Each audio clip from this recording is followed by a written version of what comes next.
That was a. I can't put. I'm not gonna blame the game on the refs because we could have put the game away early. Not even early, but we could have put the game away earlier. I should say.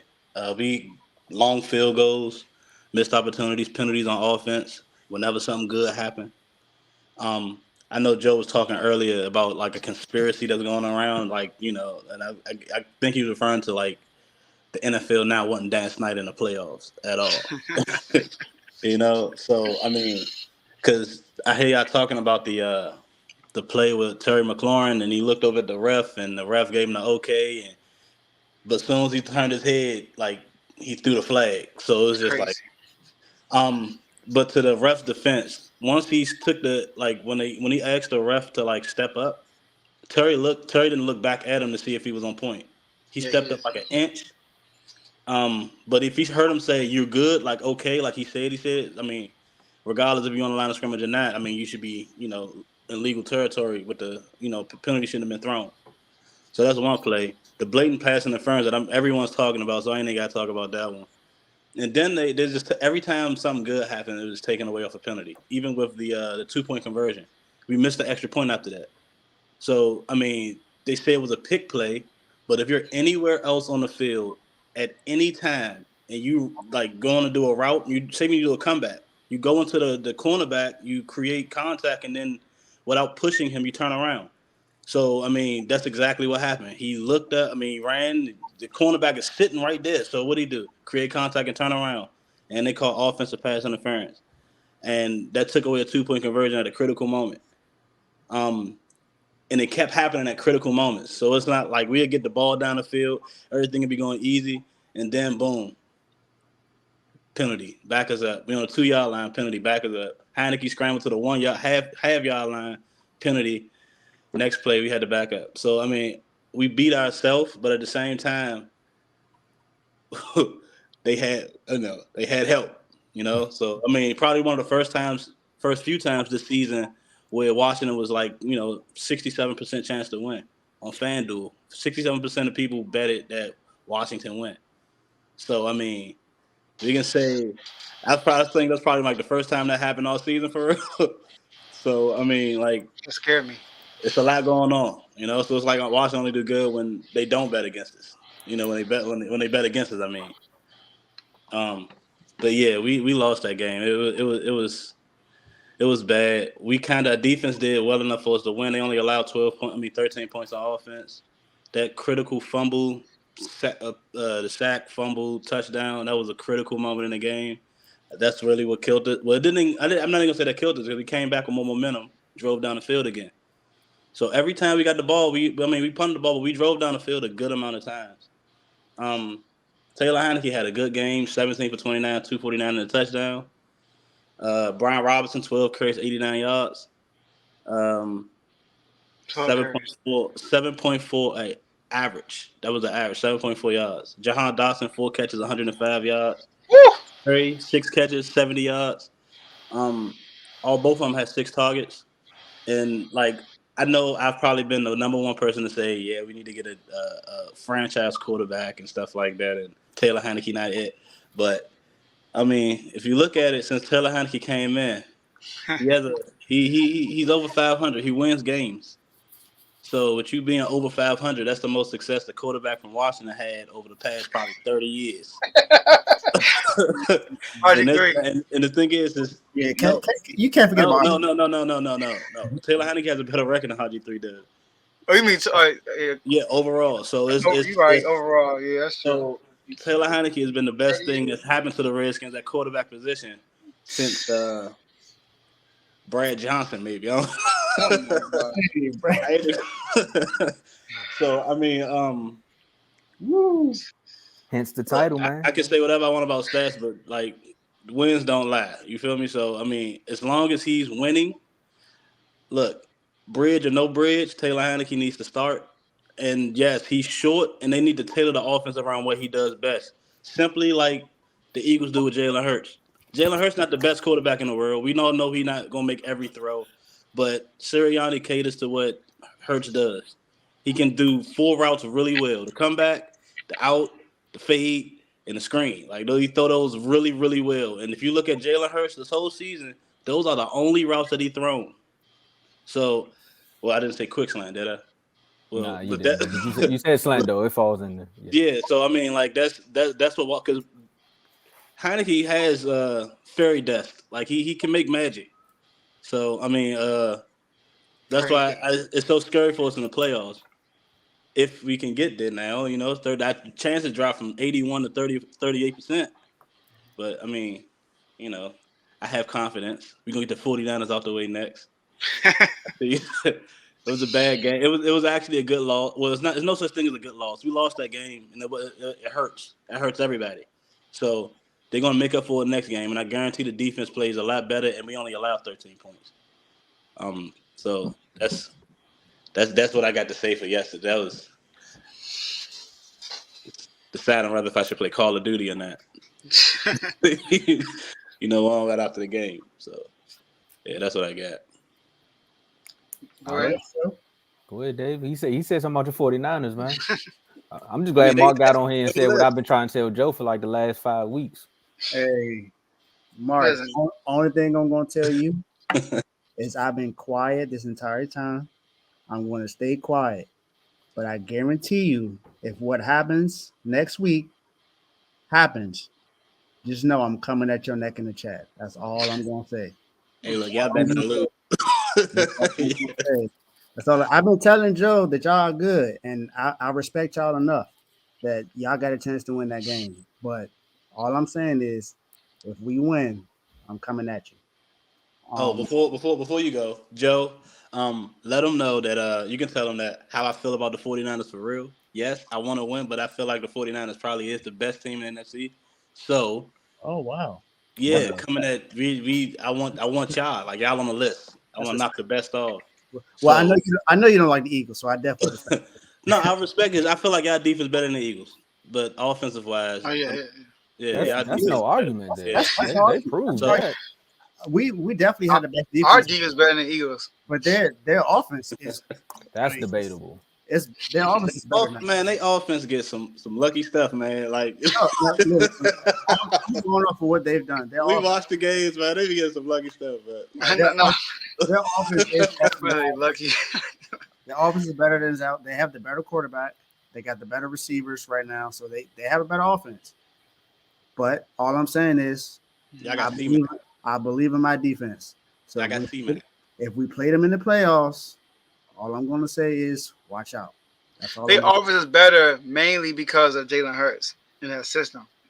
That system, but I want to say I can't throw MVP because of that. That's just I kind of. No, I mean you can't fault the man because of the system. Yeah, he's performing. I know, but like he's not the best at his position this year. It's not. That's not the MVP though. That is the MVP. You got to be the best at what you're doing. You got to be the best at your position to be the MVP. Not necessarily, because if you look at it last year, Tom Brady pretty much was the better quarterback last year, but they gave it to Aaron Rodgers because he had the better record. Patrick Mahomes is the best quarterback every season. He is. I'm just talking about last year. I'm just talking about last year performance. Brady had the better performance last year. If you look at no, he didn't. Brady threw the ball a million times. That's why he got them stats. What I'm saying is his stats looked a little bit better. That's what I'm just talking about. His stats. His stats look better.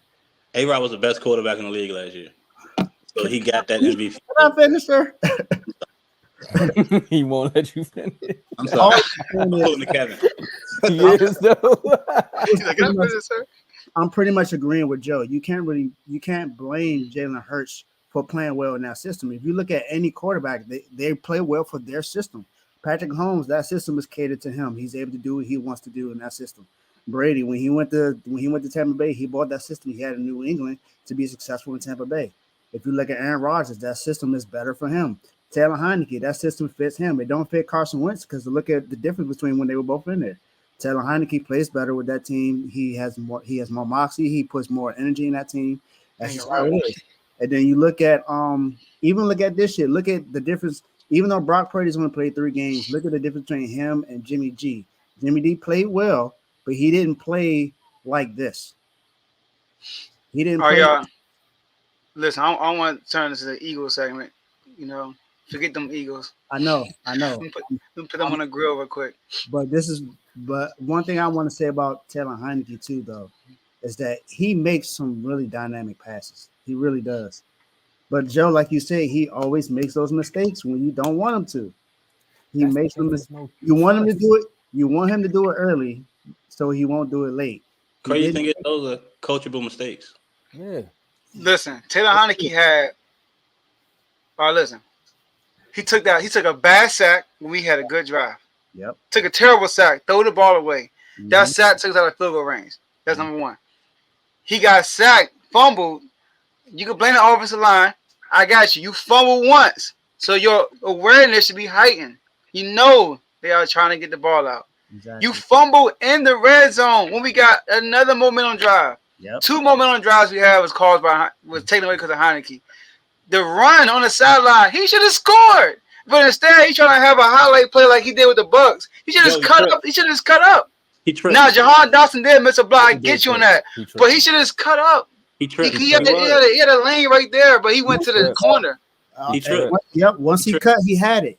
The He defense. Yeah, The he defense. didn't trip trying to cut though. He was trying to dive. He trying to react. I'm telling y'all, he's trying to react. He was that time. redirecting his moment. That's why his feet ain't hit the ground the correct way. He was trying to. And he almost threw an interception in the end zone. Yeah. When y'all were in the red zone, he almost Like when he did that, my whole heart dropped on the floor. Like for real, my heart dropped on the floor right there. And then he like this. He I almost seen did. what he was trying to do, but Jahan ain't react the way he did. Like so, You like can't- Jahan you did- can't- yeah, you he can't- didn't react that. I'm sorry, you can't blame that on Jahan. You can't blame that on Jahan Dotson. Well, Blake, what? No, Jahan should have blocked him, Yeah, but yeah, Taylor Heineke could have cut up though. Let me Jahan wasn't even trying to block him. He just ran right past us. yeah. Jahan ain't do what he ain't do what Jahan thought he was gonna do. Can I ask my Commander fans a question? Yes, sir. How many training camps has Taylor Heineke went through? Probably 3 with us now. How many times has he shown you all that he can win games, but yet when it's time for him to, like Mark was saying, to actually get that coaching that he needs? How many times have you all brought in another quarterback to take that spot and then he get knocked down the roster, the depth chart? I think if you give him, like Mark is saying, and I've been trying to tell you too, if you give him the resources, he probably will build up his awareness and heighten, some of those mishaps that he's having, those blunders. The fact that this kid, he can make the plays, so it's clearly like you just need a quarterback coach to be like, look, bro, that was dumb. Don't do that again. I think our quarterback coach fine. Listen, I just think he need to play. This is what I'm saying. This is what I'm saying. I'm not saying he's a bad quarterback. He's not the future. He's a bridge to our future. So I don't think we should go out and go sign a quarterback. I think we should drive a young quarterback. Or I don't think Sam. I don't know. I want to talk bad about my fellow commander about Sam Howell. Sam Howell. But we can drive the quarterback and Heineke and then build around Heineke right now until somebody else is ready. Yeah, that's what I think we should do. Instead versus spending money on a quarterback. I agree with that. Yeah, that makes more sense. Yeah, I agree with that. All right, so Mark, before you get off, give us some last words for the Commanders. Man, look, we still in this. We got to take it one game at a time. We made the Giants made. We kept it like, this going to guarantee you win. That's how Washington fans was really reacting because of what happened last game. Even though the defense showed up, the offense didn't show up like they should have. So, hail to the Commanders, So, And Mark, also, I want you to give a message to, people that called you crazy beginning of the season. They say that we're going to make the playoffs. We were 1-4 at one point, and they were laughing at you. You were saying things like, we're getting better. And people were like, how you going to get better? Y'all 1-4. All those people. I want you to give a message to those people real quick. Oh, yeah. I want to tell Because you haven't really heard any chatter lately. Yeah, I know I have. I want to tell all y'all that I don't know what y'all looking at, Like, you look at the end of the game instead of looking at the actual game to see what was wrong. As a fan, you look at the game and you lose and you're like, oh, that's it. But as a former player where I used to play, I look at the game as like an athlete. So if something is going on, I can, in the eyes of an athlete, can you improve this? And yes, if you can improve this, you can get better. Washington has a good coaching staff, and everyone knows they have a good coaching staff. Might not be the best, but it's a good coaching staff. So with coachable mistakes, you should be able to get better. And just like nobody was listening. Every time I say something, no one listens because it just sounds outrageous. Like saying Washington got the 2 best safeties in the league, best safety tandem in the league. It's true.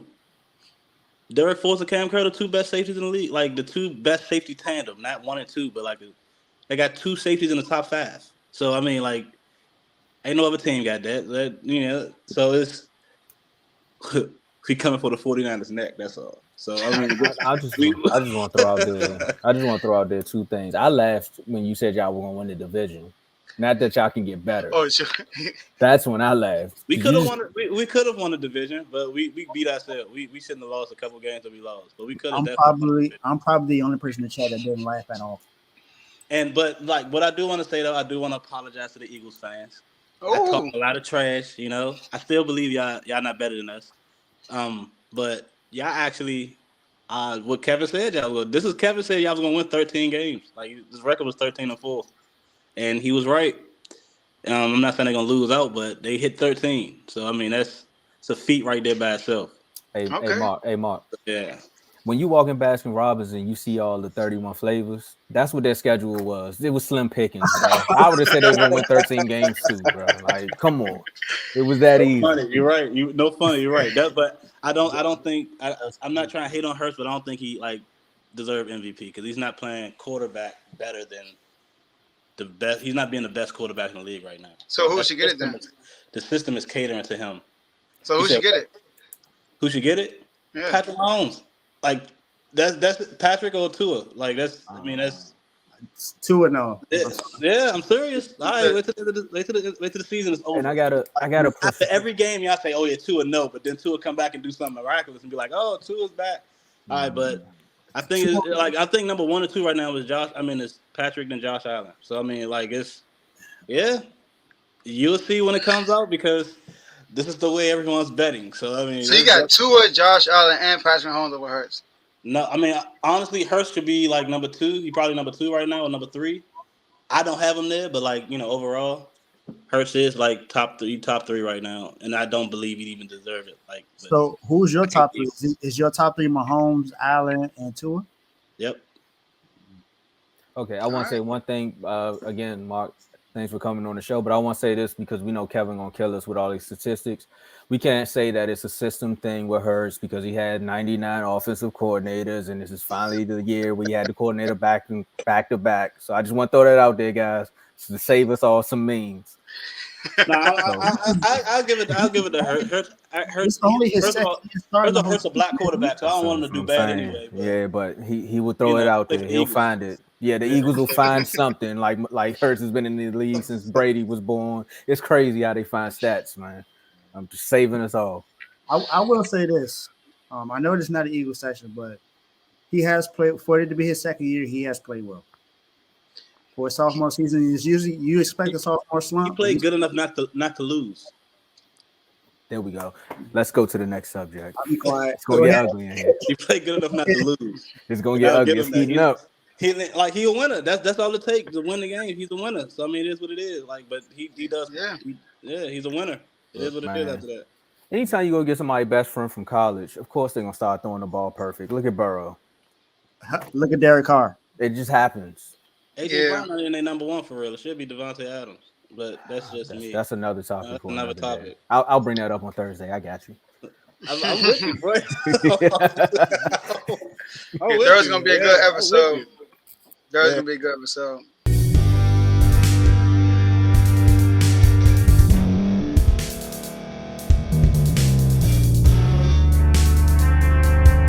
Thank you for staying to the end. If you're watching this on YouTube, please like this video, subscribe, and also hit that notification button so you can be notified next time we put out a video. If you're listening on any podcast platform, subscribe and hit that notification button, y'all, so you can be notified we put out another podcast audio.